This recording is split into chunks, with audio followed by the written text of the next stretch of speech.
ఇసాగయ్య గారికి నా వందనాలు.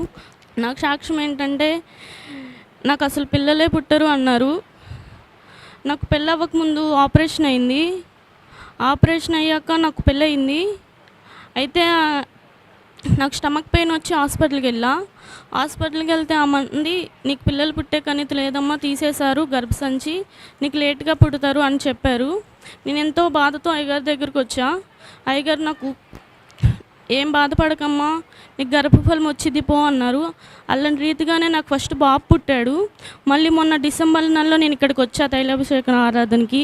వస్తే అయ్యగారితో ప్రార్థన చేయించుకున్నా. మళ్ళీ అయ్యగారు గర్భఫలం వచ్చింది పో అన్నారు. మళ్ళీ అయ్యా నాకు పాప కావాలి అన్నప్పుడు పాపే పుట్టిద్దమ్మా వెళ్ళు అన్నారు. ఎంతోమంది నీకు పాప పుట్టదు బాబే పుడతాడు అనేసి అన్నారు. ఎంతో మనసులో బాధేసింది. అయ్యా నాకు పాప కావాలన్నప్పుడు మళ్ళీ అయ్యగారి దగ్గరికి వచ్చా. భయపడకమ్మ నీకు పాపే పుడుతుంది అని మళ్ళీ చెప్పారు. అలాంటి రీతిగా నేను 19వ తారీఖు నేను డెలివరీ అయ్యా. ఆగస్టు 19 పాప పుట్టింది. ఈ చిన్న సాక్ష్యం దేవుడు దీవించును గాక.